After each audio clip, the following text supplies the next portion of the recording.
Welcome, everyone, to Big Effing Deal with JoJo from Jers and Tara Setmayer.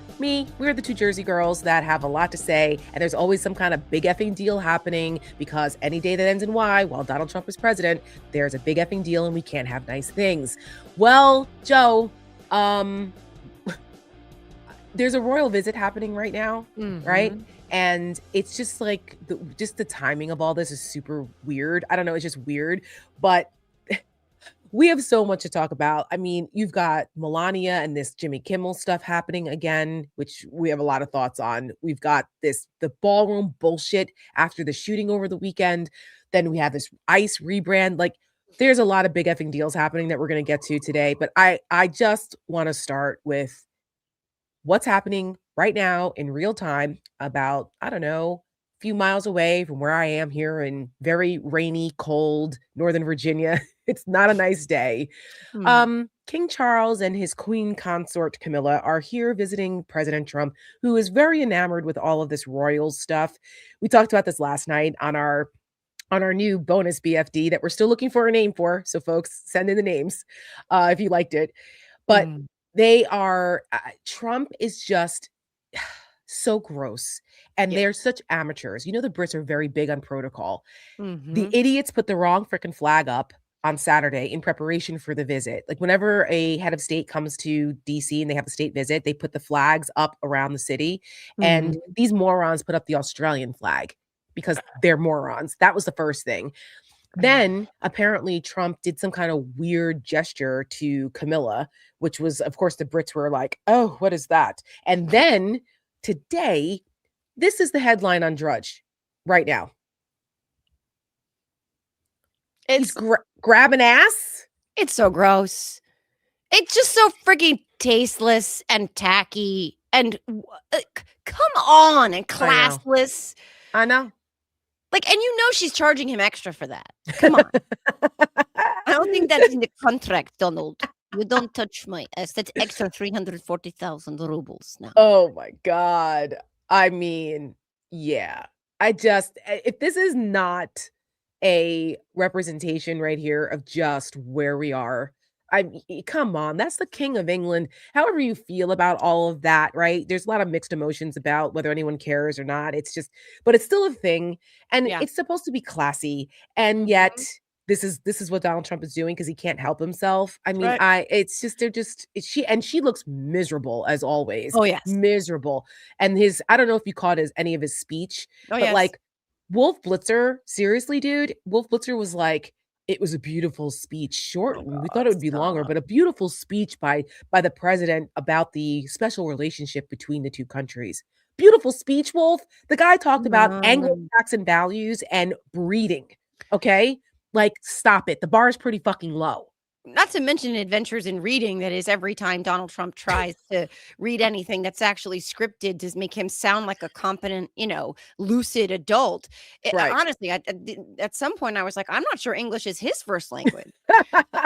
What is happening here? And it's like, yes, it's classless and yes, it's tacky, but with Donald Trump, there's always this bullshit one-upsmanship thing, right? Like, whether it's the stupid prolonged 20-minute handshake where he's trying to pull him in, whether it's that or Melania, for whatever I think about Melania, and I think a lot of things about Melania. She does dress very classically. She usually nails it. I could not walk 10 seconds in a pair of shoes like that. I wouldn't even try to. So I'm going to give her a little bit of props. She always kind of looks good, right? She looked on point, whether it's cosplay or not. Right. That's her business. Exactly. So I will float her that much credit. She looked classy, right? Like, for whatever. Yeah, she always looks, I mean, sometimes she looks a little villainous, but like, very often. But she always is dressed to the nines. And I mean, she doesn't have anything else better to do. So I guess we can at least get a first lady that looks good, I guess. I mean, she's got a budget that none of us will ever have, you know what I mean? So she can spend whatever she wants. But on some level, I think the pathology here, not to overanalyze Trump, but there is a one-upsmanship here. Here's my finally appointed trophy, right? Like, way hotter than this hag that you dragged out of the closet over here. Who's no Diana.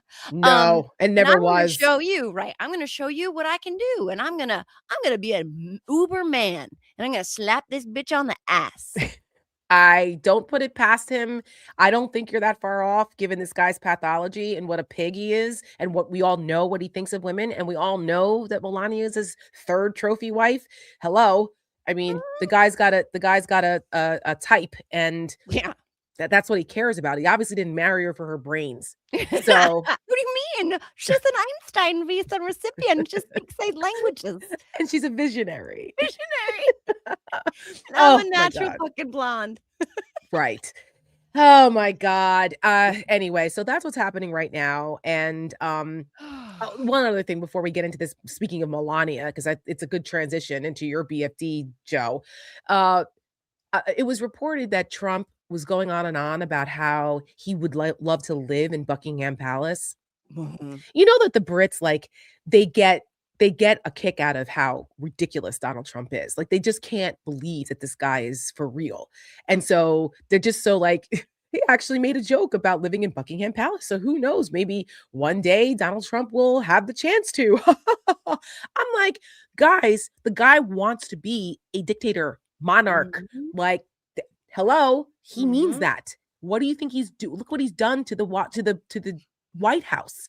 Like, Yeah. hello, the ballroom and the paving over of the Rose Garden and all of the things that he's doing. The It's because he wants to arch. live like a king. He put himself as a king on a fake cover of Time magazine. Like, he actually wants to do that. So Yeah. it's not a Mhm. joke. Like, we might laugh, but he's not joking. He's not No. joking. He So doesn't joke. no, he has no sense of humor. No. No. He's always saying the quiet part out loud because he doesn't have a filter because he's, got the intellect and mental capacity of like a blobfish. So Yes. he thinks it's, and then he says it out loud. And he would very much like to be a king. So when they say, oh, they march against kings like he's a king, it's like, no, he very much wants to be a king, friends. In Everything his he's own doing, mind. 2 plus, right? 2 plus 2 equals 4. Let's not Yes. delude ourselves into thinking that he's not serious. Well, in Trump's world, it's 2 plus 2 equals whatever Donald Trump feels like it does because he doesn't do math. Trump And math. right, no, facts don't matter with these Right. idiots. So which leads us to this Melania stuff. I mean, first of all, we haven't heard from her in like 10 years. We hear from her every like quarter where she's obligated, I guess, as part of her her contract to Yeah. show up and do an event here and there. But like Yeah. we can go months without ever seeing or hearing from Melania. She's been in the news a lot lately. All of a sudden she's Mhm. found her voice. And what is she doing with it? Going after Jimmy Kimmel because this bitch Mhm. can't take scrutiny either. Oh, Joe, no. this go for it with your BFD today. I mean, this was yesterday morning, right? So Kimmel, just for some reference, Kimmel did a little bit, a sketch thing the other night, Thursday night, I think it was. The White House Correspondents' Dinner was Saturday. Kimmel did a sketch where he was pretending to be hosting the Correspondents' Dinner, which is traditionally hosted by comedians, has been for quite a long time, and He they did it. usually roast the sitting president. Has been going on for quite a long time. Michelle Wolf, remember that? That was one of the funnier ones, I I remember thought. that. We've seen who else? I forget. Oh, I mean, Noah. Jimmy Kimmel's done it. Yeah, Noah's done it. yeah. Colbert was Conan, great. I think. Yeah, Yeah, they've yeah, all done it. yeah. So it's tradition in its own way, but Kimmel was obviously not hosting it, but he did a I think Sam might have it. Well, Sam doesn't have I don't know if he has that, but it was this funny bit, and some of the things that he said, Melania took great exception to. She doesn't say which, by the way. Put her statement back up or Yeah, her tweet back up, Sam. you should read She d it. she doesn't say, I'll read it, yeah. She doesn't say which of his rhetoric. She says, Kimmel's hateful and violent rhetoric is intended to divide our country. His monologue about my family isn't comedy. His words are corrosive and deepens the political sickness within America. People like Kimmel shouldn't have the opportunity to enter our homes each evening to spread hate. I should put my phone on mute. A coward, Kimmel hides behind ABC because he knows the network will keep running cover to protect him. Enough is enough. It is time for ABC to take a stand. How many times will ABC's leadership enable Kimmel's atrocious behavior at the expense of our community. She And doesn't serve that is end scene, the end end of our scene. dramatic reading Thank you very by much. Thank you Joanne for attending. Carducci. Thank you for attending. It's like the Pocono Playhouse version of Melania Trump, right? Try the veal. I don't pretend to be an actress, but here's the thing, Ah, okay? Bitch, please. Like, right, honestly, first of all, does she know who she's living with? Does she right. know? You know what I mean? And like, this was my first response. That was most people's first response.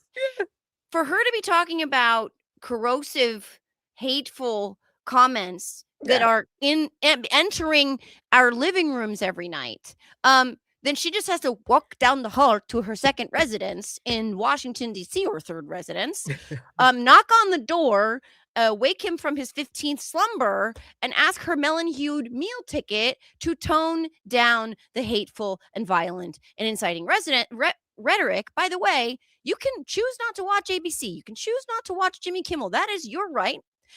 It's a lot more difficult to choose not to hear the president of the United States of America, because that's the Mhm. kind of thing that enters all sorts of, different components I of our lives. but Joe, you're assuming she lives there, Oh, that's true. That's a very good point. right? You're assuming Yeah. she's there every Yeah. day. Right. She's very rarely at the White House. I agree. Yes. She's usually somewhere else. Yeah. So, but she's been spending more time recently at the White Mhm. House, and the son, who we've never heard speak more than 2 words, it Mhm. also transferred apparently from NYU's New York campus to, I guess they have an auxiliary campus here in the DC area, which I was Mm. unaware of, while he's over here placing bets and things on oil futures and making $150 million off of the war in Iran. So, Barron Wow. Trump and his mama, they got their own little thing going on here, and it's untoward, all of it. Sam, can you just put that list back up about Yeah, the and he things also has yeah, and he Donald also Trump has can Kimmel's we joke. read some of the things that Donald Trump has called, some of the words and terms that Donald Trump has called people on the quote left? Yeah. Enemy within, scum, terrorists, vermin, radical lunatics, demonic, evil, fascist, Marxist, communist garbage, the enemy of the people, the enemy within, treasonous animals, degenerates, Jew haters, and lowlives. And how many times have we seen Donald Trump repost videos of himself engaging in violent behavior, Oh, good point. whether it was AI generated or cartoon generated? Remember the WWE video with Donald Trump's Mhm. head on it as he's tackling what are supposed to be the left or journalists? Remember the violent video from, like, it was some kind of video game they did? I think this was back in, I don't know if it was 2020 maybe or 2016, I can't remember, where he went into a church and like shot everyone in the pews. It's like a scene from one of those movies, I think. Remember? They Yeah. did that. I mean, and they had the audacity to get her, panties in a wad over Jimmy Kimmel mocking her. Yeah. Somebody needs to remind this bitch that she's the first lady of the United States, where we have a First Amendment, and Mhm. comedy and making fun of people, particularly public figures like her, is a First Amendment protected right. It's not our fault she doesn't have a fucking sense of humor or a soul. And not to mention, right? And not to mention that the First Lady of the United States, if she's actually interested in lowering the temperature of our political rhetoric, the last thing she should be doing is restoking that fire by going after a Right, private citizen. That's the right. antithesis of lowering the temperature. And I just want to share, I shared this on Piers Morgan the other day. And I want to put, Sam, I just texted you a picture because I think our memories are short in terms of some of the things Mhm. that Donald Trump has done over the years. And one of the things that he did, and this impacted me personally, and he does it all the time, he hasn't stopped, is he mocks Paul Pelosi, Nancy Pelosi's Yes. husband, for the attack. They have all done this. John Jr. put up the Halloween costume. They Right. have all said that it was a gay spat, et cetera, et cetera.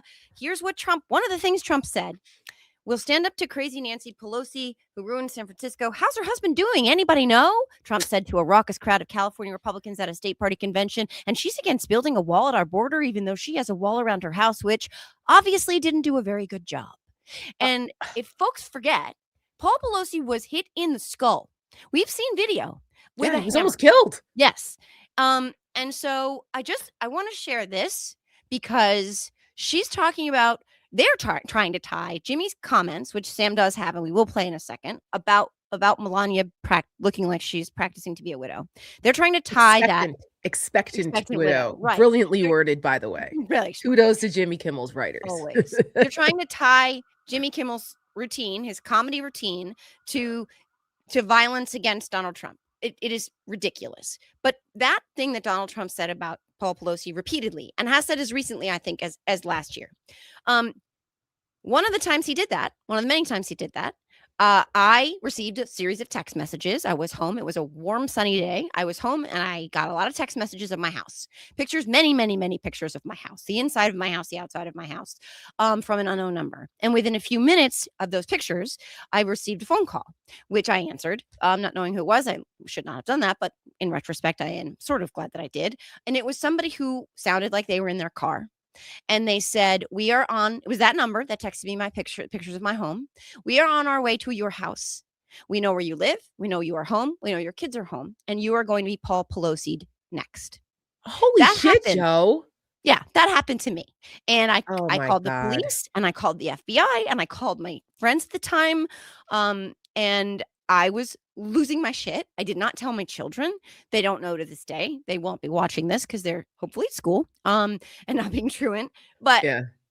I bring that up to say that for some strange reason, Republicans don't care about that. They don't care about Donald Trump inciting violence. They don't care about him encouraging, inflaming, emboldening, rewarding violence. They don't care about people like me who are on the other side of the normalization of these jokes when it comes to violence, when it's against people on our side. Yes. There's that. There's that. There's Rob Reiner and Michelle Reiner. That's right. I mean, come on. How many? I was on that show yesterday. Tara, I printed out reporting that just to take a page out of his book of just some of the violent things he's said over the years, like 10 years of constant violence. Yes. I mean, I remember back in 2015, 2016 days when I was on CNN as a contributor, and where people started to become familiar with me because I was one of the more prolific Never Trump voices on a national platform. And I was like, I'm sorry, this guy's threatening to punch people at rallies and encouraging violence at rallies because, anybody who protested at his rallies and all that, he was like, I'll punch him in the face. I'll pay for your legal fees and all that shit. Could you imagine? Right. Could you imagine and telling police officers, don't go easy on them. You can knock the crap out of them too. Like, he has said this in passing and people just are like, whatever. But God forbid a couple nut jobs on the left decide to do things they shouldn't do or say things they shouldn't say. And then it's all of a sudden now it's the entire left, and Caroline Leavitt, that bitch too, goes out on the White House podium and puts this all on Democrats. It's Democrats rhetoric and And I'm sorry, but like the media and it shouldn't be, it's not like a whataboutism thing, but we need to put it in perspective and context. Democrats can be like, listen, there's a difference here. There's a difference between criticizing legitimately what the president of the United States and his supporters are doing versus encouraging violence and putting out violent images and violent videos and violent calls to violence. No one on the left, in legitimate left, we're not talking wackos on social media. Nobody in a position of power on the left has actually put out violent videos advocating for violence. But we can sit here. Where's that pile of papers you have, Joe? There's a file this thick of Donald Trump doing that exact thing. So they shouldn't be allowed to get away with that. Nope. Like they just shouldn't. But the media is too scared to challenge Trump, really like go after him the way they should, because what's going to happen? What's happening to ABC right now? Just before we came on air, I just told you that now we're back into the same conversations that Brendan Carr and the FCC are going after ABC's licenses. Again, we're back here again. And Sam, let's play the two clips side by side real quick. So let's play the first one where we hear what Kimmel said that has them like, this is a threat of terrorism, to kill him, assassination. Let's play that clip and then let's follow it up with his comments in response to Donald and Melania Trump calling for his firing. Our First Lady Melania is here. Look at Melania, so beautiful. Mrs. Trump, you have a glow like an expectant widow.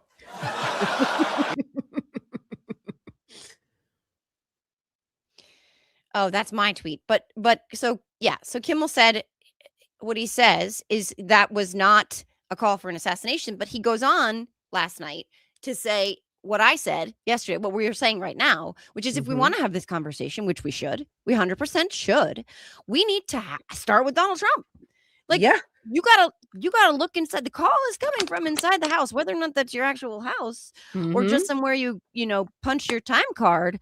The conversation needs to start with Donald Trump. And that's what Jimmy said after saying it was a joke about the fact that she's much younger than he is, that, again, there were a couple great zingers. I encourage yeah. people to go watch it. If you haven't seen his full, like, what is it, like 7 or 8 minutes? If you haven't seen the full thing, go watch it. It's hysterical. And he nails it. Nails it.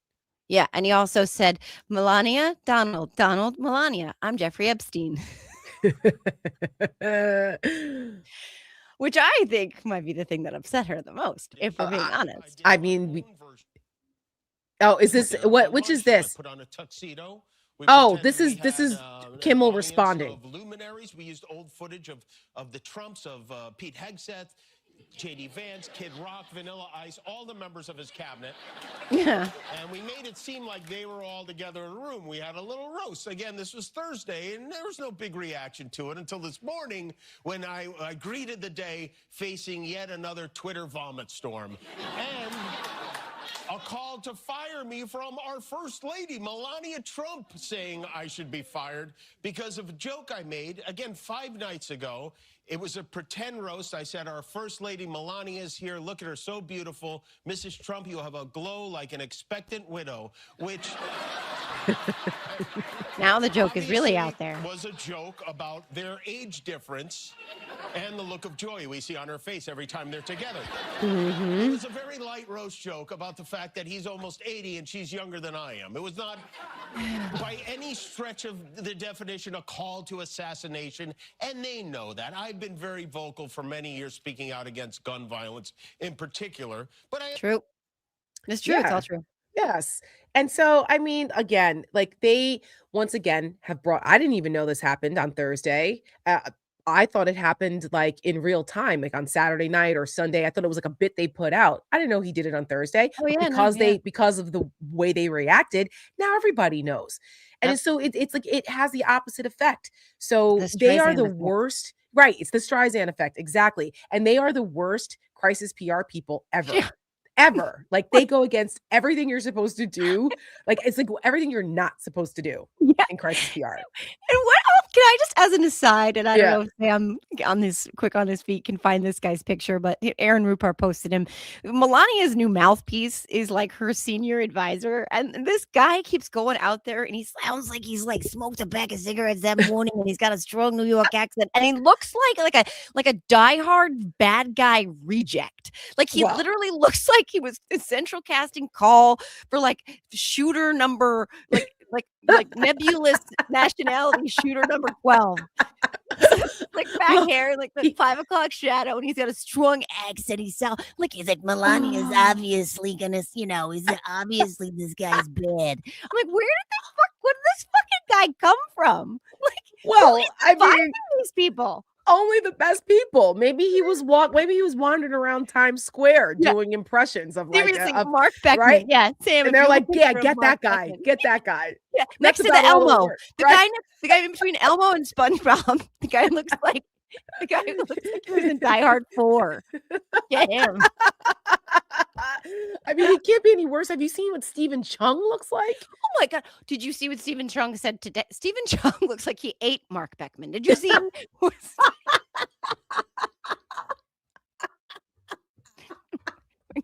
Listen, we not body shaming anybody. However, no, he could put Sam, you gotta find a picture of Stephen Chung, dude. You gotta find a picture. You gotta find a picture of both these guys, please. Find us a picture of Stephen Chung And you gotta find a picture of Mark Beckman. And look, I used to be 238 pounds, all right? I'm not Oh, fat shaming anybody. Stephen Chung is ugly on the inside exactly. as he is on the outside.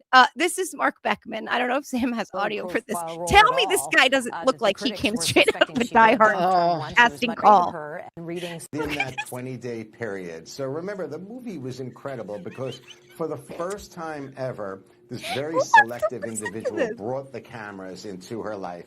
And they allowed for people to see, to your point, how diligent she is God, at it's work. like- She's the most committed, hardworking individual I've ever met in my life. To be Oh, honest, I God. was talking to her like- yesterday. It's like the nanny and Val Kilmer's ghost had a baby, and and then they let Snooki raise it in Harvey Oh. Firestone's, is that his name? Oh. Basement. I mean, Oh my God. and Oh then my God. Melania, she went on to say her movie was the best movie there ever was. Come on. She's the hardest working first lady I've ever met. Doing what exactly? Mm. Hardest working at what? She's taking care of the bees. She's Oh. bee besting the bees. It's just the shit is like literally. If you have to laugh. This is someone in the comments said, I want off this timeline. Jen Pollock says, pull over. I want off this timeline. This is a bad place. It really is. Like, I mean, That's okay. Do we need to say anything else? That is Stephen Chung. So when anytime you got that's hear a that, jump scare right there. what is that? You want to talk about a gelatinous blob? Yeah. They're perfect for each other, him and Trump. There you go. They really are. And he said today, Jimmy Kimmel is a shit person. That human pile of like semi-sentient ass pick cosplaying as like Grimace, that scumbag calls Jimmy Kimmel a shit person. Right. Like, come on. I know. And he's like the farthest from that. Jimmy Kimmel gives back to charities and does all kinds of, good work on things. And he's like, just stop it. Like this guy calling anybody else a shit person needs to take a look in the mirror. Like, fuck off. Fuck you. And first of all, he made 0 jokes about assassinating the president. Someone in the comments, Slagga Fantabulous, who shout out to Slagga Fantabulous last night as well, had some good comments in our show last night, called him Kim Jong Yuck. Yuck.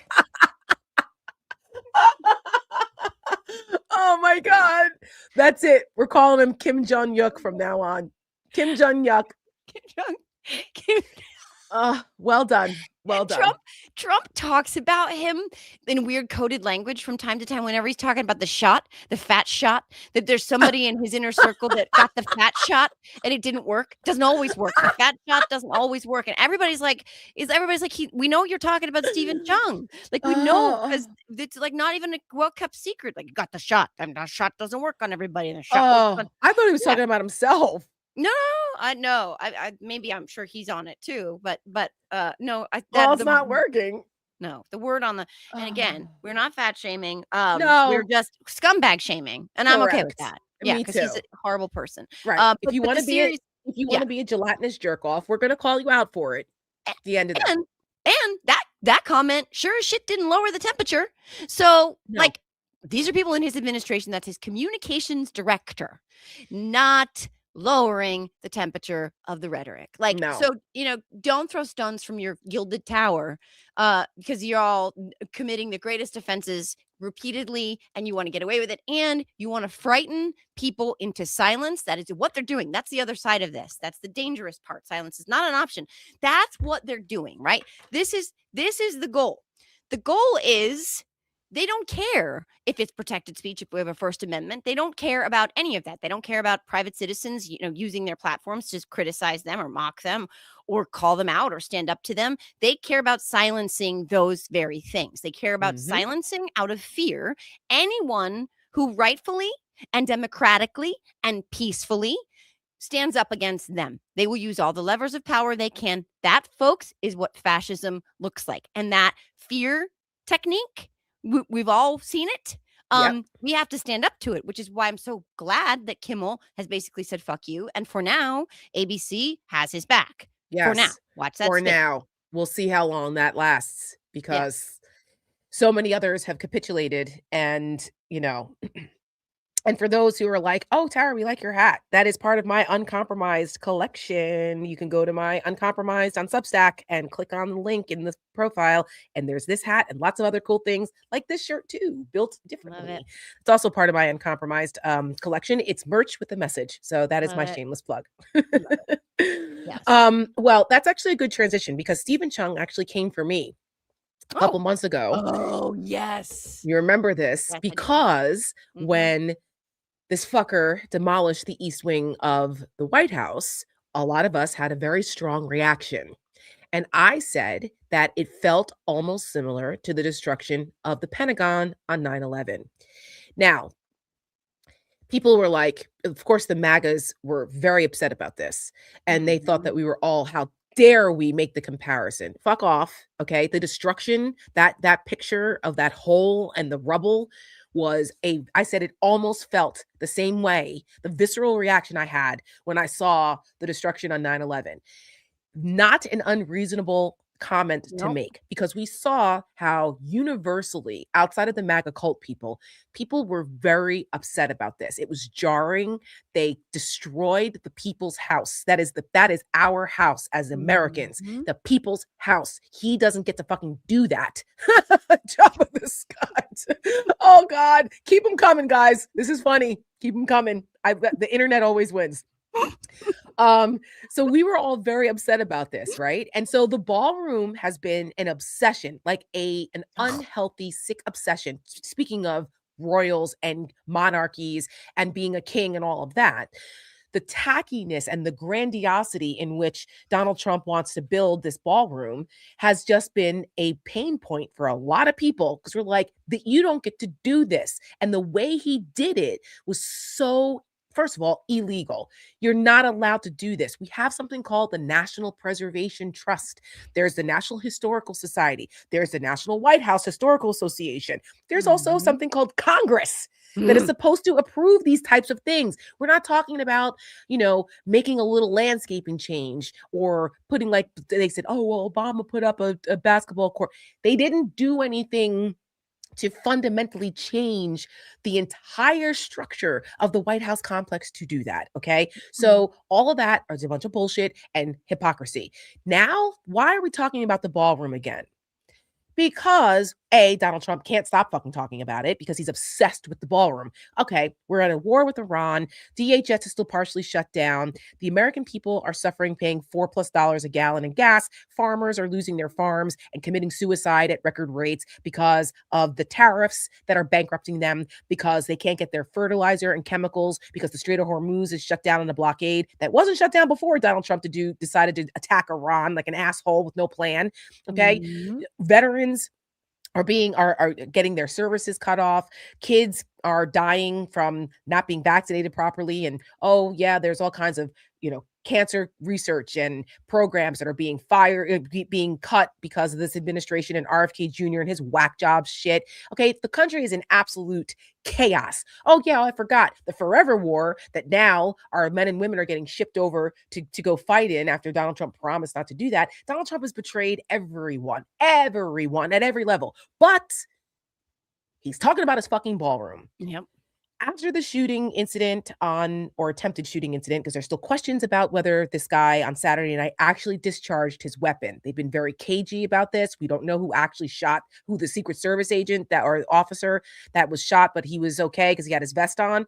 We don't know where that shot actually came from. It is now Tuesday, and there's still no official statement about this, and they're still like kind of dancing around whether the crazy guy actually got a shot off. I question whether they did or didn't. I'm sure there'll be more reporting about that. But Todd Blanche inflicted himself in real time last night or yesterday and said one thing and then wouldn't confirm the thing that he said. He did say he discharged his shotgun. He did say that. Which was a lie because the shotgun wasn't even on his person.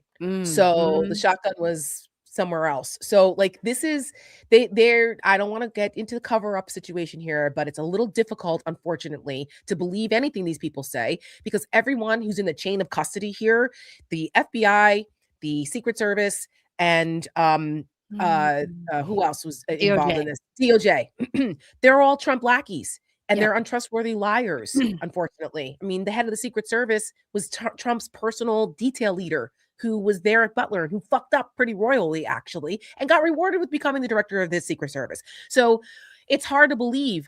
Are there still rank and file folks who are honest trying to do their jobs? Absolutely. But I'm sure they're going to run up into a narrative issue, which I'm sure that's happening right now because we still don't have the ballistics yet from the weapons and the casings. But there's a whole thing. So what does Trump do?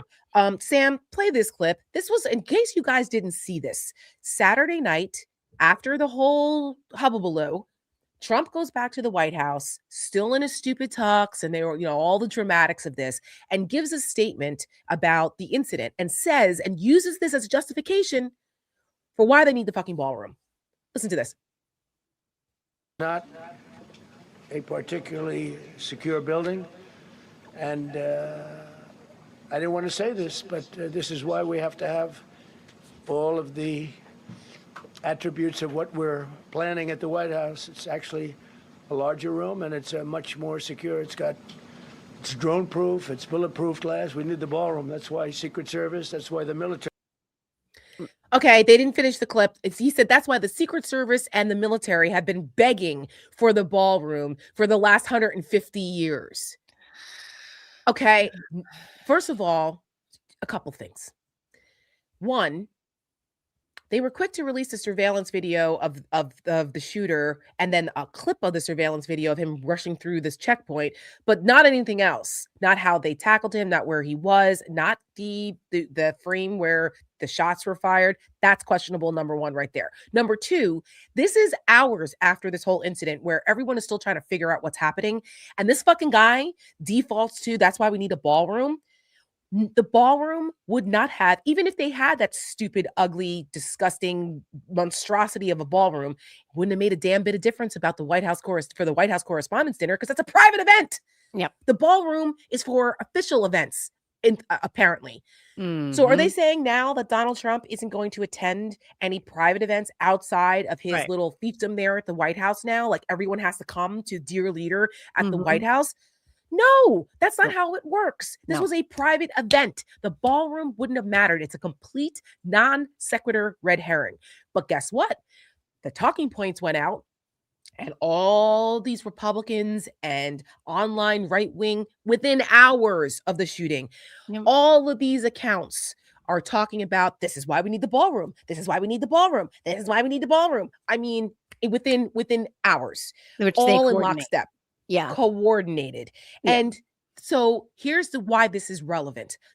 Besides the fact that it's just infuriating and so let them eat cake and so tone deaf to talk about a $400 million ballroom that, by the way, where that $400 million has gone and any accounting for that is all very mysterious. There's no transparency. ProPublica or someone I think was trying to look into this because it's all private. Remember he said, oh, it's not going to have any tax dollars. It's private. So it doesn't matter. Everyone should just be okay with it. That's also not how things work, especially on government property. That's very shady. 14 mentions of the word anonymous in the contract. 14. Correct. So like anonymous donors, where's this money coming from? Is it foreign? Are these bribes? Are they going into the pockets of Donald Trump's multiple subsidiary businesses that are tied to his family? Who the fuck knows? We don't know. But it's the People's House ballroom, right?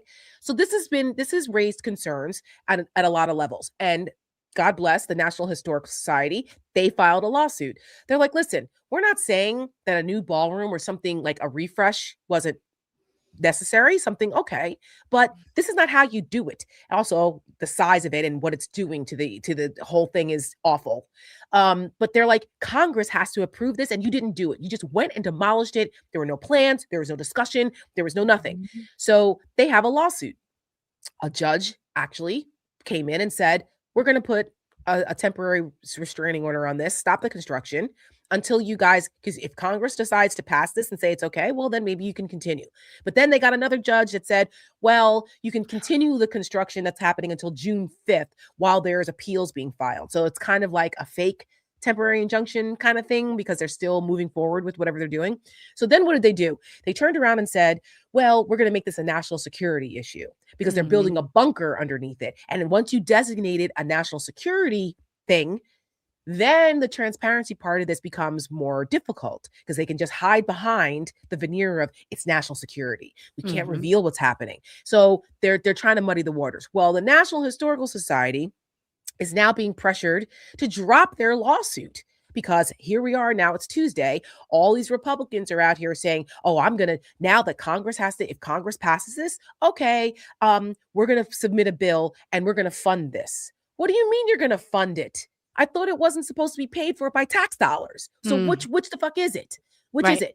So then if they say, okay, we're going to fund it and Congress passes it, then what happens to the $400 million that was raised privately for the ballroom? Lindsey Graham. Why are we surprised that this effort is being pushed by Lady Lindsey? $400 million federal funding for Trump's White House ballroom. GOP senators push for it, led by Lindsey Graham, Katie Britt, and Eric Schmidt. The bill would fund a 90,000 square foot ballroom with an underground secure space featuring military elements for large events like state dinners. The push follows a shooting incident where Secret Service rushed Trump to safety with no injuries reported and comes amid rising project costs from $200 million to $400 million after demolishing the historic East Wing. Sam, I do believe that we have Lindsey Graham talking about this.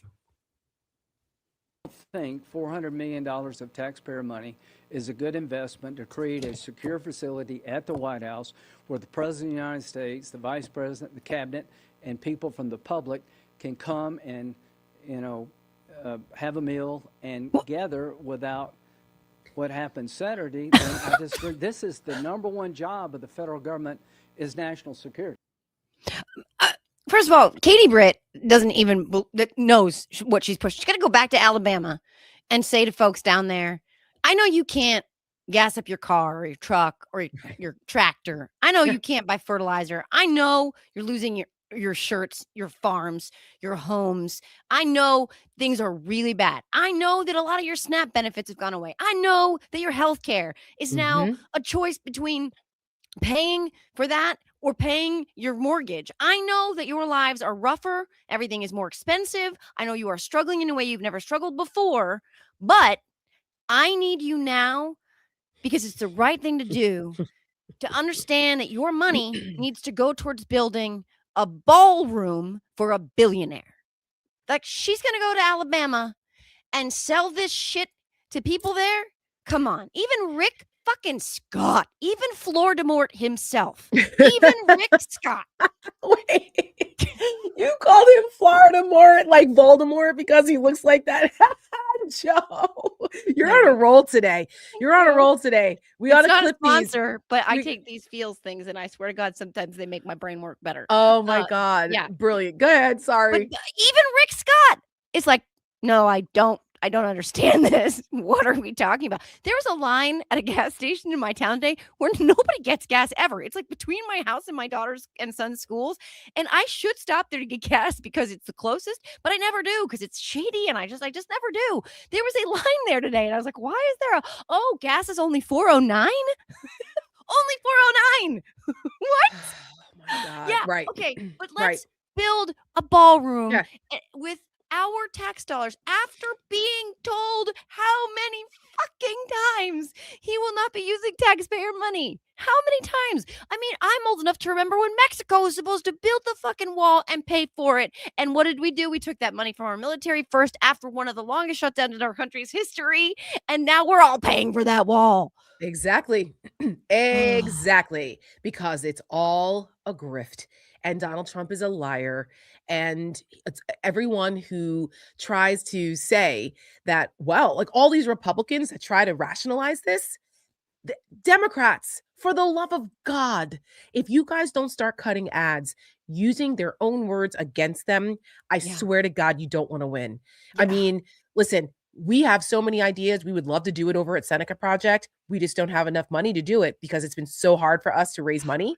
And, if the more money we had, the more we'd be able to put those ads out, because believe me, we have plenty of them that we sitting there to do. But, it's so hard for us to get funding, and people, it's difficult as a women-led organization. We're still doing it. Thank you to everyone who participated last week in our fundraiser for it. Unfortunately, we fell very short of our goal. All we do is try to raise $25,000. That's like a drop in the bucket. Trump and his people have $300 million.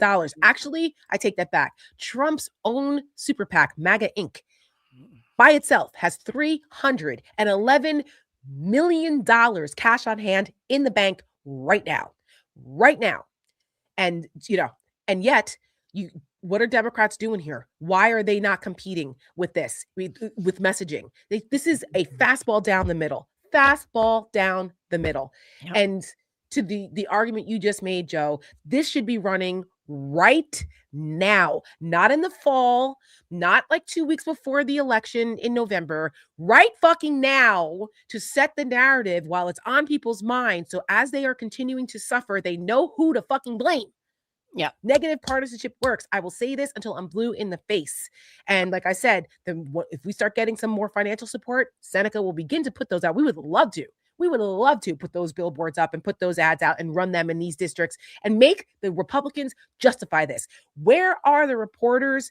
Where are the Democrats on air challenging them? Every time the Republicans try to turn this around and change this narrative that it's about the left wing's rhetoric and it's their fault and this is why they need a ballroom, this is why we need to spend more taxpayer money on that, they need to turn it right. Don't even acknowledge that. They need to turn that right back around and say, people are hurting and you want to build a ballroom.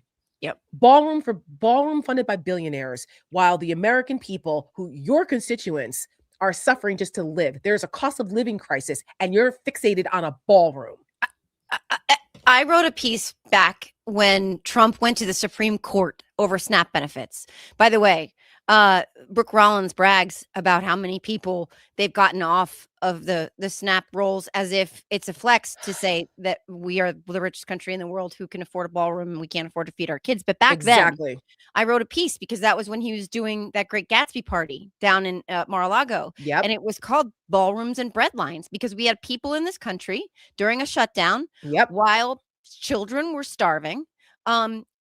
That were on bread lines. We had Americans, we had members of the military standing on bread lines while Donald Trump was throwing himself a Great Gatsby party at his mansion in Florida and going to the Supreme Court to make sure that hungry children in this country, the least among us, the ones we're actually supposed to serve, our national priority should not be making sure that Donald Trump has a fucking ballroom. Our national priority should be feeding our children.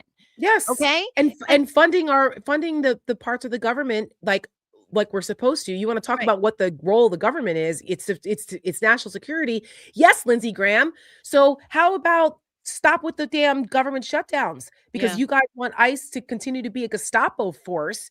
Well, no, the Democrats are like, we're not going to fund any more of this. You're violating constitutional rights. You're violating the laws. Like, no, guys are wearing masks. They're detaining children. All of these things, and you guys won't concede that, but your little dingling is hard to get money, $400 million for a fucking ballroom for Donald Trump.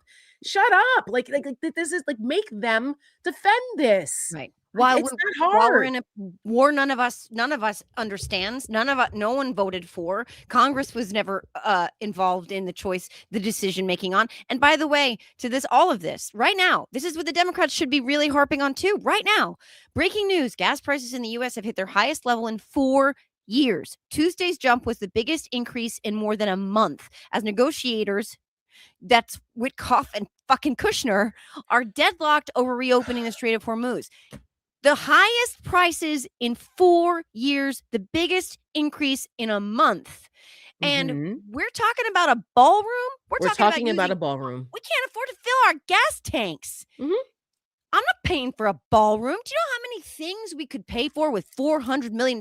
You know, the the tax subsidies for healthcare, how many homeless veterans we could house, how many starving children we could feed, how many kids with learning disabilities could be educated and receive special services. They're cutting Alzheimer's research spending. They're cutting pediatric cancer research spending, not to mention what they have done to USAID and what the ripple effects of what they have done to the world that will come back in a tsunami onto our shores in short order. $400 million for a fucking ballroom. Yep. Fuck you. In Macy's window, as my grandmother would say.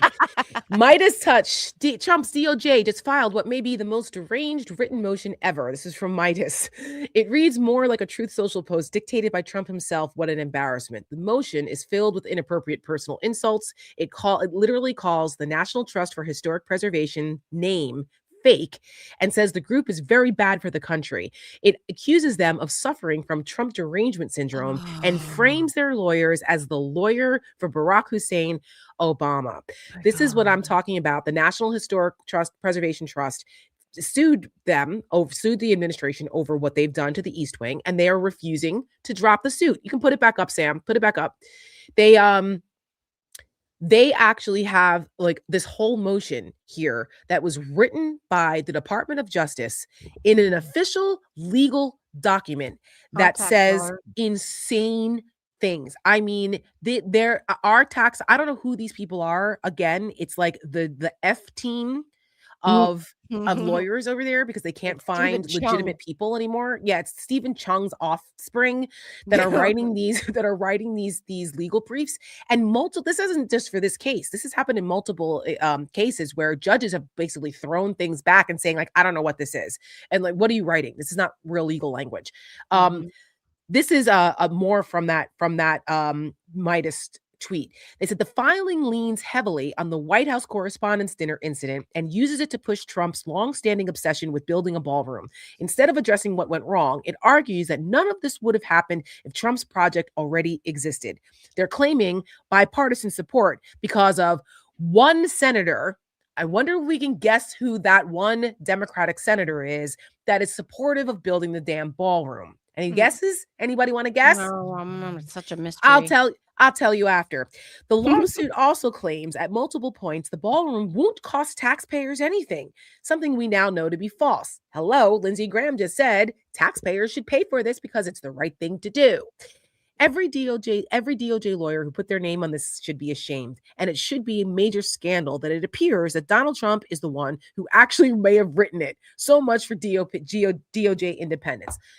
The one Democratic senator they're claiming they have bipartisan support from is Fetterman. John Fetterman, after the next day, after all of this, or I don't know if it was the next day or that night. That night. I think it was that night. Put a tweet out that actually called all of us who think that this ballroom is fucking bullshit, that we all suffer from Trump derangement syndrome.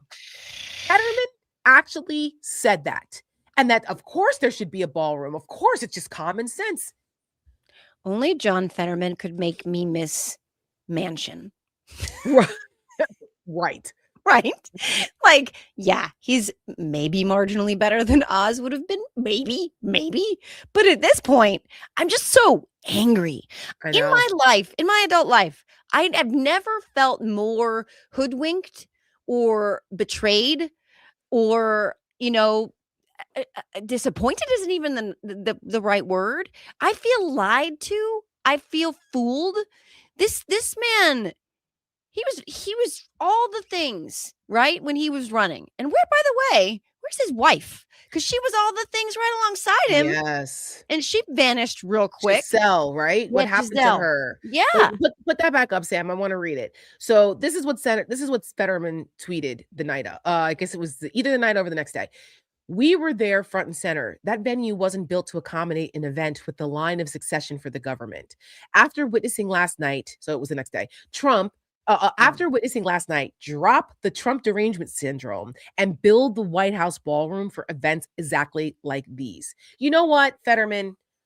You need like, you can go fuck yourself because this is so intellectually dishonest and he should know better. But then again, he often doesn't know what's happening from one day to the next because he's got a lot of serious, Oh, serious yeah. incapacitating things with him. He should not be a senator. He is not No, in shape to be a senator. I He needs agree. to go and take care of himself both mentally and physically. The Yeah. people of Pennsylvania deserve a Connor Lamb. senator who, yeah, well, I was never in favor of Fetterman. I didn't like him even before the stroke stuff happened. I was Yeah. never a fan.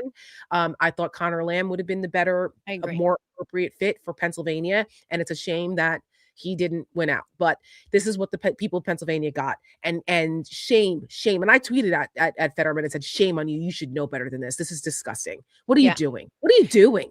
And the other thing about the line of succession is why, first of all, were so many people in the line of succession there? And if they knew they were all going to be there and they have this historically divisive, polarizing president who has already whatever maybe been the subject of death threats and attempts on his life, why were they all there? Why wasn't this? I mean, I'm not blaming the security again, but like, why are all these things happening? But Jon Right. Stewart kind of nailed this with this dinner too. One of the things that he said was, okay, why were they even having this dinner in the midst of all of this? It's supposed to celebrate the First Amendment. Right. It's hilarious to me that an event that's supposed to celebrate the First Amendment for an administration that's doing everything in its power to repress the First Amendment and our Yes. freedom of speech, literally using the event celebrating the First Amendment to then make that the argument for why we need to start limiting our ability to use the First Amendment and free speech like Jimmy Kimmel. Right. Like, Make it make sense. It's not mathing. It's not mathing. It's authoritarian math. And why is the media playing along with this bullshit? That is the most frustrating part about this. And it goes back to the lack of courage. And it also goes back to the consolidation of the media companies, all of this consolidating power with these pro-Trump people. And there's very few independent media sources that are not scared of the Trump administration, who are willing to call a spade and to call this bullshit out. And again, that's why it's so important to support independent media and to support the truth tellers like us that are out there doing this at great risk to ourselves. Believe me, we don't have corporate backers who can pay our legal fees if Donald Trump comes after any of us or if they try to silence any of us. We still take the risk to stand in the breach. Yet these corporations who have billions of dollars and influence internationally and domestically are cowering in the corner because they're worried about their shareholders losing a couple dollars on their fucking dividends. And meanwhile, our democracy is going up in flames. So this is why, like, the dinner itself, they should have never invited Donald Trump. They should have been like, no, we're standing on principle. We're not going to invite the guy who thinks that we're the enemy of the people and who is actively trying to silence us and harm us by shitting on the First Amendment every single day. They should have taken a stand. And yet, no, the spectacle of it all. And now look what happened. Now look. And they're all tripping over themselves to be like, oh, yes, well, security, blah, blah, blah. Listen, the security there's a lot of layers to this. And I know to the layperson on the outside, it looks like there was failures. There were some, but not really. And like the thing about it is that the Secret Service's mandate is to protect the protectees and the immediate event, which is what they did. And that guy did not get through the final layer. There are concentric circles of the bubble, the protective bubble, and it worked. However, is there a discussion about whether the entire hotel should have been deemed a national security event where the Secret Service takes over the entire building? Maybe. It's not practical. That doesn't usually happen. They don't have the manpower, frankly. And so, there could be a discussion about that. But Susie Wiles, the Daily Beast, is talking about how Susie Wiles is in the hot seat right now because a lot of those decisions about those types of events where the president attends, that's decided by White House staff. That's who decides. And then the Secret Service kind of puts in their 2 cents, but like they have to say, like the staff will say, well, we don't want this, but we want that. Well, Susie Wiles was not happy with Sean Curran, who is the now he was the detail leader for Trump, who's now the head of the Secret Service. The article was about how she was against appointing him into that position, but it was Don Jr. and Eric who pushed to put him into that position to reward him for being so loyal to Donald Trump. I'm surprised. Well, look at what you're getting. Yeah. I guess Andrew Tate wasn't available. Yeah, no shit. Yeah, but Susie Wiles, by the way, just sidebar on two things that I wanted to just respond to there. Susie Wiles is just a complete non sequitur, but it is related to Susie Wiles. Yeah. I don't know if anybody saw this, but that roundup case in front of the Supreme Court for our government is fighting on behalf of making sure that people cannot sue the makers of Roundup for the lymphatic cancer that they are getting or have gotten from their chemical products that are toxic to human beings. Susie Wiles. Was she a lobbyist for them? Oh, you bet your ass she was. Of course she was. And this is of course she was. The swamp of swampy. I mean, there's so many layers. One of these scandals would have ended anybody else's political career 5 minutes in. Yes. But we have a case going in front of the Supreme Court that our lawyers, our government is arguing on behalf of that will benefit people like the chief of staff for the president of the United States of America. And, by the way, make all of us less safe and sicker and no recourse. But the other part of this since I'm venting, something I wanted to say just real fast is I'm disgusted. We were talking about the press and their participation in this and their ball washing and normalizing and sane washing. Dana Bash, shout out to you, Dana Bash, for telling essentially Jamie Raskin that he had a responsibility here, that we all these Democrats who criticize Donald Trump and say he's bad for the country bear the responsibility for what happened on Saturday night at the White House Correspondents' Dinner. Yeah. Didn't he think maybe he should tone it down? That's basically me surmising what she said.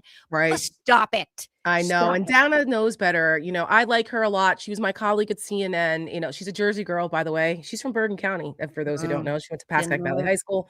Didn't know that. Yes. And it's kind of like, come on, Dana. I was disappointed in her when she asked that question too. But again, I think they're getting pressure from the top because they know that the Ellisons are about to take over. They know what's coming. They're trying to save themselves ahead of time. And that's not what we need now. You know, no. Scott McFarland, shout out to Scott, got the fuck out of CBS as soon as he saw the writing on the wall. And you know what he said to me when I saw him at the Substack party on Saturday? He said, I need to be able to look at my children and my teenage kids and be able to tell them I did the right thing. Wow. That was one of Jim's reasons too, right? Absolutely. That was one of Jim Acosta's reasons as well. So, they're few and far between, but that's why it's important that we continue to support those of us who have the courage to do the right thing, because believe me, again, it comes at a great cost to all of us. I was approached recently by, I'm not going to name the company, a company that has a lot of money that is trying to rehab their image in Washington because they're catching a lot of really bad PR flack, to partner with them, which means there is a monetary value to that. And I said, absolutely not, because, they have an affiliation with the Trumps. Not doing it. Sorry. Mm-hmm. That could probably help me pay my mortgage, but all money isn't good money. And so, we go again, we sacrifice a lot to do the right thing. And it's the fact that we all struggle to do that. None of us are getting rich doing this. If anything, it's quite the opposite, frankly. And it's a struggle every day. But yet we still do it, and we will continue to do it, and we're not going to let them silence us. Hell no. And we just cannot. And on that, just one quick mention before we end the show today, because I think this is important. Part of why we're here is to also keep people informed about what this administration is trying to do in the propaganda space, which again kind of is the good lead-in for the next big effing deal story about ICE. I know this just broke this morning, but ICE is trying to do a rebrand because some conservative comedian, whoever the fuck this person was, said, oh, we should rebrand ICE and call them NICE agents so that the media has to constantly call them NICE agents when they report on it. So Donald Trump retweets this, and the NICE, the N, they want to rename ICE to the National Immigration Customs and Enforcement. Once again, sounding very, very Bolshevik, very Stalinist, very Leninist, the national, whatever you want to call it. We're just nationalizing everything here. Here it is. I don't know who this person is, but she said, I want Trump to change ICE to NICE, National Immigration and Customs Enforcement. So the media has to say NICE agents all day, every day. Mhm. Donald Trump retweets this and says he thinks that that's a great idea. And that this is part of an effort to project a quote softer touch and a more professional image for the agency following recent political backlash. Oh yeah, just that they're like murdering Americans, and there's a report out by the Kaiser Family Foundation that said that the highest number of deaths in custody, record numbers of deaths in custody under this current um uh Trump regime with ICE. The number of deaths occurring among people in ICE custody or detention increased from 11 in 2024, less than 10 in earlier years, to 33 in 2025 after the Trump administration took office. And there's even more now. Okay. So it's basically like one death a week. They're concentration camps. In these concentration camps. And these fuckers want to build more of them. And they're trying to build them in our backyards. And thankfully, more and more local folks are starting to go, whoa, wait a minute. We don't want them in our backyard. We talked about this a couple of weeks ago on the show, that Social Circle, Georgia location in Jersey, right? They were protesting in Roxbury. You've got the governor, Mikey Sherrill, saying, fuck you. We're not doing this here. So they're suing to stop them. Yep. But they've got the audacity. Look at this. This is from the official White House account. Joe, you pointed this out. You saw this. This is a real post from the White House account. Yeah. And given the fact that we have the optics of that little boy Liam Ramos in his puppy ears and backpack. Oh my God. Who's about the same age and same size as this little boy in this propaganda. Yep. And just like look at the surroundings. I'm looking at it now. It's making me nauseous. It's almost like they're saying, we're deporting you, little brown boy. Right.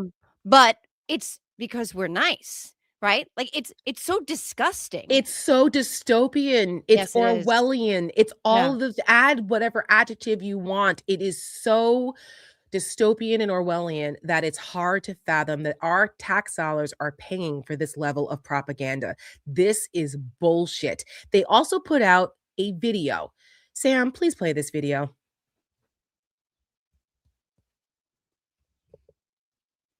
Oh, do we not have it?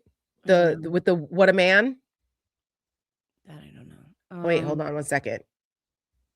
One of my favorite comments today about all of this was that we're living inside Fahrenheit 451.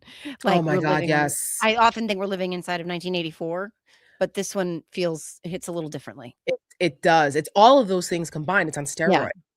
Yeah. It really I have no words. No words. Okay. Song. First of all, that song from Salt and Pepper back in the day, and Vogue. First of all, what a man. I guess to fuck the female agents. That's the first thing. Yeah, they probably have tried. Well, this is true, actually. Unfortunately, there is a huge problem with sexual assault and things like that inside these agencies. Just ask Jen Budd, who used to be an agent who was raped when she was an agent by fellow agents in the Border Patrol. Shout out to Jen, and she has told that story, and she go check her out over on Substack. She's amazing in what she's doing, trying to expose the bullshit that goes on there. But that's just the song choice is really tone deaf. The imagery is just ridiculous. This came from a taxpayer publicly funded account. Yep. With the guys and the muscles, and they're helping young kids, and are they sending them on deportation flights to El Salvador? Like, do they honestly think that we're supposed to believe this bullshit? Again, it's dystopian Orwellian propaganda to try to make us gaslight us into believing that ICE agents are nice. Yeah. Holy shit. Yeah. I mean, again, when they put them in the airports and they told them no masks, they were clinging to these masks with everything they had forever. So we couldn't dox them, right? The same people who were burning masks because don't tread on me. And then Trump put in the airports, help with the lines, hand out water. Yep. All in preparation. Let's not forget, because they want to fuck with the elections in November. Yeah. So this is all just this is one of my favorite graphics. Yes. Timely. Absolutely. Accurate. Soylent Green, I would almost replace Handmaid's Tale with Soylent Green. I'd move that in a little further. Even though Soylent Green, we're almost there with RFK Jr. and with the bullshit that they're doing and what they're pulling over at HHS. But yeah, this is like A Clockwork Orange. I say it all the time that I feel like they're all going to start taping our eyes open and forcing us to watch like RFK Jr. and Kid Rock in like soft porn videos and make us all throw up. Oh Like God, I can't. But No. yeah, so I was disgusted by this. I think that we need to be very careful because everyone knows that Donald Trump loves a good marketing campaign because this entire presidency and everything he's ever done is about a grift and marketing. But we can't let them get away with this. We cannot let them get away with this because this is an atrocity. It's unconscionable what they're doing, and we're not going to let them whitewash the atrocities of ICE. Absolutely not. But it all ties together, and it all ties back to the original topic today. It all ties to the what is fascist intentions. They don't want us to speak out about this stuff. They don't want us to call attention to it. They don't want us to stand up. They don't want us to protest. They don't want us using our voices. They don't want anybody who isn't falling in line. And that again makes it that much more important that we lift up anybody who is willing to do so. And it's why it's rule number 1 in Timothy Snyder's book on tyranny. You do not obey in advance. We've seen how that's worked out for those who have. And so to everybody out there who is refusing to do that, to all the brave voices, to the Jimmy Kimmels, to the comedians, to the Scott McFarlanes and Jim Acostas of the world, to the Seneca Project, that it is survival. It is our survival. As this little experiment of ours, it is existential that we protect every single person who is speaking up and is unafraid to do so. 100%, which is also why Seneca Project put out Will Not Obey in Advance last year. It was one of the first videos we put out after Trump got elected because so many people were cowering and trying to kiss his ass, and we're like, we will not obey in advance. We have t-shirts actually that say that over at senecaproject.us. And sweatshirts, t-shirts, will not obey in advance. I wear it all the time. Usually I wear that when I go to vote. I'll wear that, and I'll wear my, this one is because this is new, because it's people, we need to know where you stand. We have people need to know where we stand, and we need to encourage other people, which is a good way to lead into our final story of the night to end our lovely big effing deal episode this week. Joe and I were at the Substack party, which was representative of new media. There were a lot of folks there who have left corporate media and have built followings and media followings and businesses here at Substack. And so we were there celebrating all of that when we got the news about the shooting, and it turned into a very weird, strange night. But it was like, we still had fun. We kind of made the best of it. We were all together, at least, there wasn't a tragedy. So it allowed us to kind of, safe, once, because there was some for 15 minutes when we didn't quite know what was happening. Everyone was like, oh my God. And then the Substack, head of Substack came out and gave an announcement, and there was misinformation that the shooter had been killed. That was not correct, but they basically said that everything's been, there's no threat anymore. So, but we are on lockdown because we were literally across the street from the White House, the venue, the Renwick Galleries, right on 16th and Pennsylvania Avenues. So we were inside kind of the White House security perimeter at that point. So it was open bar. There was food. We were amongst friends. So we made the best of it, but we wanted to share some photos with you guys of our evening celebrating new media on Saturday in Washington. There, Joe and I are getting ready to head out to the party, toasting to ourselves and to democracy and preparing for an evening that we had no idea would go down in history as one of the most epic nights in Washington, D.C., at least in my 30 plus years of being down here. You can go to the next one. We have, that's Maritza.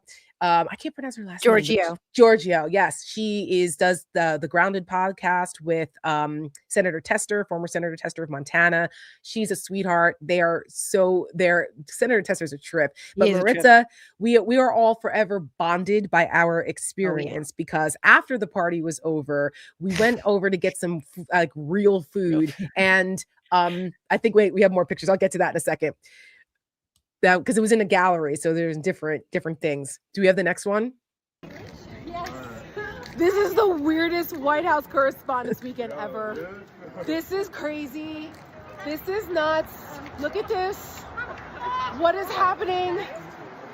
What is happening? Oh my God. I was still wearing my shoes. At that point, I was going to show the video when you guys took your shoes off too, but we ran out of space. So this is at the end of the night now. We had to walk around instead of just walking across to get to Old Ebbitt, which is one of the few late night spots that are still open in DC after 11 in that area. And so, of course, Maritza and Joe had on nice heels with their pretty dresses, but we had to walk. I, on the other hand, had a very long dress on and I had flip-flops on underneath in anticipation of potentially having to stand and walk a lot. I'm not wearing heels unless I know I'm sitting down, like at a dinner somewhere, because I was not trying to be in pain. My knees are bad enough from running around Capitol Hill in 5-inch heels for 7 years when I was younger and cute and unmarried. So now I was joking. I'm like, I'm happily married. I don't have to impress anybody. I'm wearing my flip-flops underneath my gown, which is what I did. So I was making fun of them because their feet were killing them. So you know what happened? The shoes came off and these troopers, they walked 6 blocks in bare feet. At least I thought it was 11. Well, it might have been more. It might have been more. I mean, long blocks barefoot in order to survive. And here's the thing. Okay. Before anybody starts to say like, oh my God, that's gross and unsanitary. No. The streets around that part of DC are pristine. Okay, it's not New York City. It's not New York City. This wouldn't have happened in New York City. We would have just called a cab. No, we would have just called a cab or an Uber. But we were inside a security perimeter, so there was virtually no vehicle traffic. So we had no choice but to walk. And so they walked blocks and blocks, and their feet did not fall off. And they weren't dirty. They weren't dirty. And like I know Sam, I don't think he has it, but like because it was hilarious to me. Because it was such a crazy night. It was all the emotion. You know, I told you I got a call from my son. This is us doing the GIF thing. But there's a lot of emotions packed into a short period of time. I almost didn't get into the Substack party because I was one of the last ones because I got stuck in security because they thought my driver's license should have said JoJo from Jurors, which is hilarious to me. Ridiculous. I was one of the last people to get in. And we went together, but they got me, they found my name because there's only one Tara Setmayer. So that was easy. But so I was like, hey, and then Joe was like, wait a minute. And I was like, oh, okay. So I'm like, it was cold. So I was like, I'll meet you inside. So I went in and it was rainy. literally 10 minutes, 5 minutes after the shooting happened. We were like that, all of that started to go. So you almost didn't make you were it the first person because I just wrote about this. I was coming in and I was like, what is everybody doing? Like, and I waved at a Mockler and he's like, wave, but like he then went right back to his phone. I was like, what's because I'm walking up the stairs. I'm like, what is like people are acting weird? Why are people acting so weird? And then you were the first person I was really looking for you, but like the first person I saw that was like, there was a shooting at the White House Correspondents' Center, and I was like, everything kind of like went numb. It was surreal for a second. And then within 5 minutes, my son called me frantically, Mom, are you at that dinner? Is there a shooter there? Are you safe? Are you okay? Because he didn't know where I was. He just knew a political dinner in DC. But the point of everything was that my husband happened to not have to work that night. So, he called me and was like, told me that's how I found out. Because he wasn't with me because the Substack party was actually supposed to be very difficult to get into. So if you didn't have a +1 already, then you weren't allowed to bring anybody else with you. So he was home and he knows like if I'm out and about, usually nobody talks on the phone anymore, right? No. So unless it's like really important. So he would either text me or whatever, but he called. I happened to look at my phone because I was actually looking to see if Joe had gotten in yet. And I looked at my phone and I saw hubby calling and I answered. I was like, the first thing I said was, what's wrong? Yeah. And he said, there's been a shooting at the dinner. And I said, what? I'm sorry, what? Yeah. He was watching the news. And I said, holy shit. And then that's when then it all got like really weird fast. Yeah. Yeah. But like it was real. Not anybody could come in anymore. They locked it down. So people were like watching hot. Unfortunately, a lot of people were locked out, couldn't come in. So it was a very small sort of a gathering for what it was last year. And it was intimate in that way, but like nobody was losing their heads. Nobody, well, except for that crazy person who went after Julie K. Brown. But yes, and Jim Acosta stepping in. Yeah, to tell him there to was go a fuck lot of himself. camaraderie and community. And then by the end of the night, walking with you guys to to Old Ebbitt's, which is one of my favorite places, I was in a good mood in a way because I was surrounded by good people and we knew everyone was safe and that nobody had been shot, thank God, fatally. So it was one of those. It was one of the most memorable nights of my life, and we didn't have any choice. So what are you gonna do? You got to make lemonade when life hands you lemons, right? Yes. The Depening said the Substack party sounds like a white version of the Source Awards. I mean, it wasn't quite that bad, but I mean, there was a butter cow. There was a butter cow. There was, and it's because the cannoli cowboys were there. I did not get a picture of the cannoli cowboys. I didn't realize I love cannolis, and I didn't realize that's what they were doing because there was like so much going on, and there were a lot of very weird personal dynamics happening that night as well. It was a lot, but it was a fun night. I'm glad we got a chance to do it. I posted some pictures on my Instagram. I should post more. We waited a little bit because we didn't want to seem insensitive to what was happening, but then others were posting their photos from the nights, and it was supposed to be a celebration, and so we were able to at least celebrate some of it. So yes, agreed. Yes, and we do have to find the moments of joy and of levity and of connection to each other and joy. I said joy twice, but we have to find it. It's crucial for our collective and independent and individual sanity and states of mind. Sometimes it gets so heavy you have to put it down for a second. And breaking bread with people and having cocktails with people, and walking barefoot through city streets will do that. Listen, it's as long as the night didn't end with anyone holding anyone's hair over a toilet, it's a good night. No, not that I will never be traveling down that path ever again. I've been, those days are long gone. Long gone. But we did. We were able to make the best of it and be with, like you said, people surrounded by like-minded, good folks, and so there was that. So. Yeah. Well, guys, that's it for us on this edition of Big Effing Deal. Be sure to like and subscribe to The Siren and like and subscribe to JoJo's Are You Effing Kidding Me on Substack, to My Uncompromised on Substack.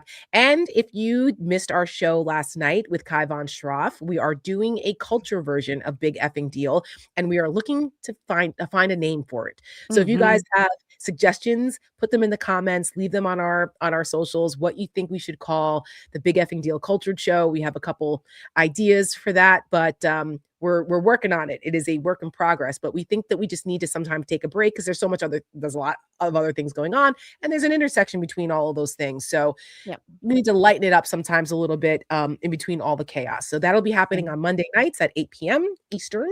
So last night was our first show. We'll do it again next week, and let us know what you think. Yeah, and we are vast. We contain multitudes. So go to thesirennetwork.com to subscribe. Go to senecaproject.us to subscribe and support over there. They are doing the best political content out there, and they need help, guys. We're trying. Visual economy. That is how we make a difference and move the needle. So thank you, Tara, as always. Thanks to Sim behind the scenes. Thanks to everybody in the chat. We always love your comments. I had a really good laugh today. Oh, yes. We need it. Laughter is good like medicine, let me tell you. And silence is not an option, guys. See you later.